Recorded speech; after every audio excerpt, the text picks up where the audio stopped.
Hi, I'm Dr. Elliot Adam from ElliotOracle.com. I'm also the author of the award-winning Fearless Tarot and the upcoming Tarot in Love, Consulting the Cards in Matters of the Heart, which is now available for pre-order on Amazon. It's time for this week's Oracle Reveal. So earlier today on Instagram, I placed up a photo of 3 different animals, and I asked you to use your intuition and just ask yourself which animal's calling to you, because that animal has your message. And the 3 animals were the serpent, the bat, and also the frog. So if you're just joining me now, ask yourself which animal's calling to you, because that animal has your message. For those of you who picked the serpent, the card says wisdom, grounding, and eloquence. And serpent is a symbol of wisdom. And the wisdom it embodies is the wisdom of transformation and change. The serpent can shed its skin and leave the past behind. It's sometimes a symbol of death, but also rebirth and renewal.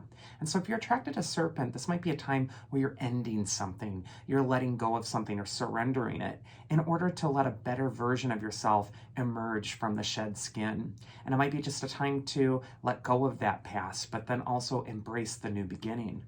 The first card for serpent is where it's best to place your focus this next week. We actually get the 5 of Pentacles.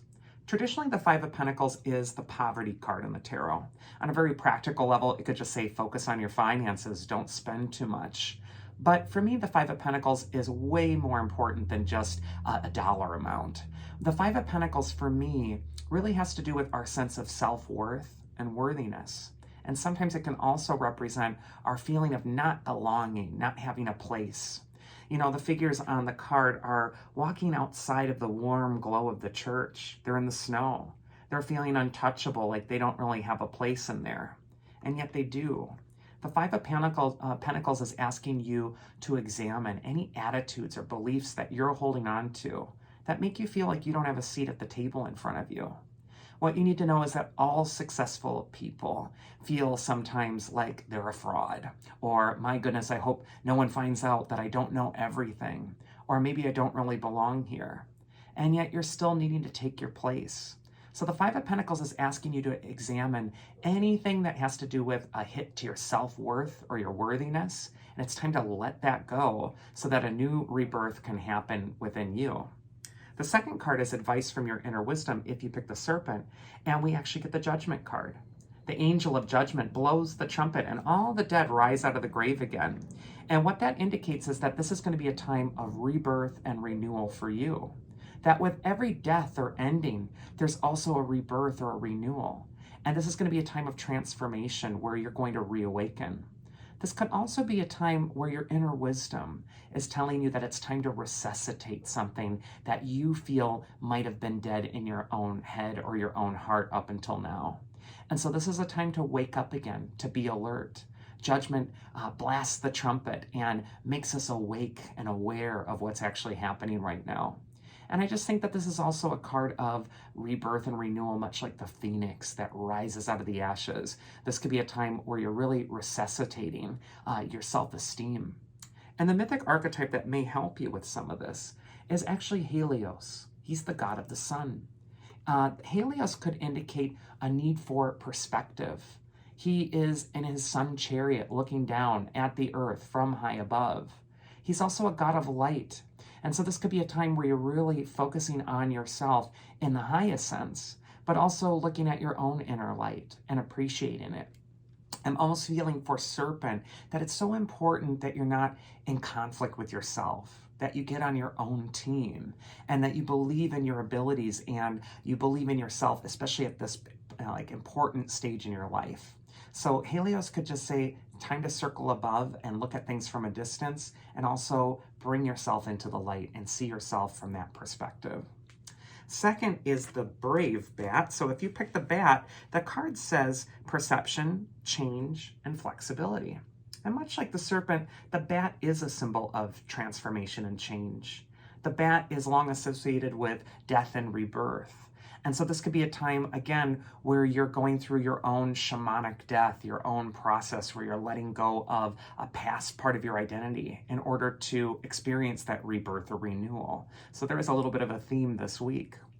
First card for bat is where it's best to place your focus. And we actually get the 4 of Pentacles reversed. The Four of Pentacles upright is about hanging on to things that you think are going to bring you security, but they're actually making you miserable. Sometimes the Four of Pentacles reverse can indicate that this is going to be the time when you're finally releasing some of this stuff.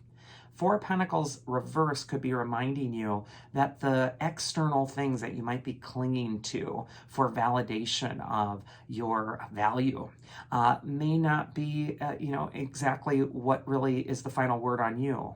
All that glitters may not be gold when the Four of Pentacles reversed comes up.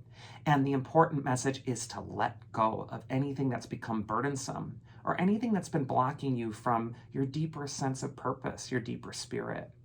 I also think that this could be just a time to let go of something that's been really heavy, really you've just been carrying this around for a long time. Don't struggle so hard to carry it or fight for it. Maybe it's time to just release it and say, you know what?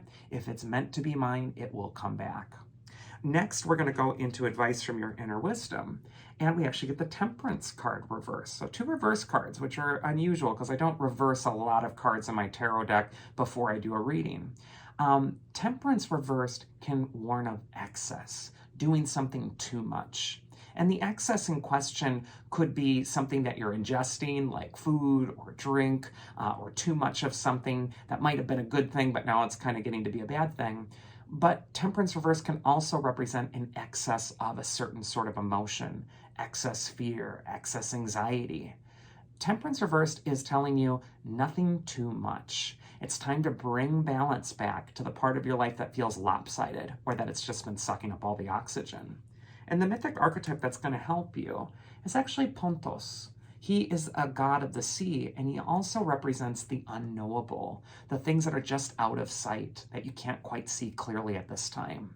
I feel for Bat that there is a transformation in front of you, and you don't get the reassurance of, well, this is how it's all going to turn out for you, so just keep going because it's all going to be fine.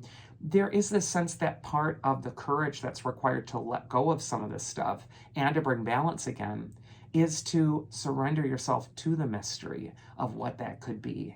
And I think the not knowing is going to be where the wisdom is truly found for you. And then finally, we have the Frog. So if you pick the Fearless Frog, the card says rebirth, cleansing, and revitalization.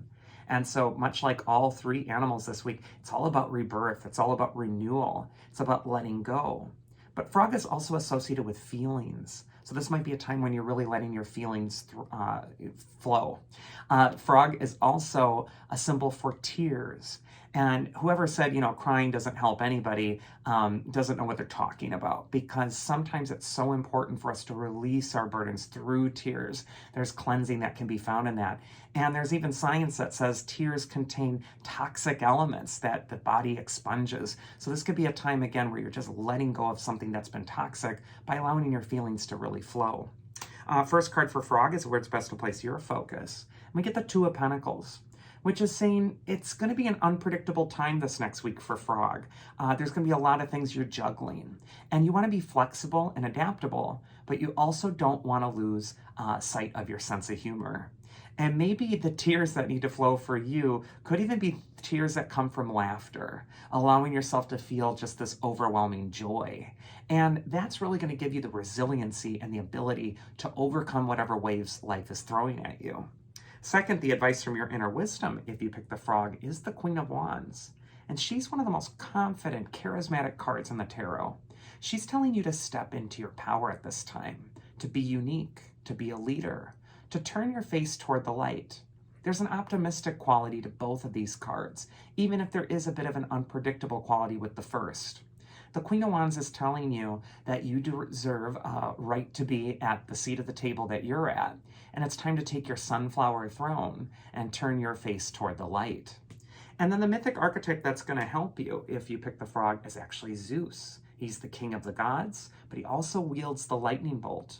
And the lightning bolt can clear and strike down anything that's old or outworn, but it can also represent an epiphany, a new idea. So expect a bolt from the blue this next week that's going to help you overcome a problem that you've been juggling for quite some time. It's time to be optimistic because the tide is turning. And that is this week's Oracle. I do hope you enjoyed it. If you did, you can always check me out at elliotoracle.com and schedule a one-on-one tarot session with me there. Otherwise, I will see you all next week, so do take care.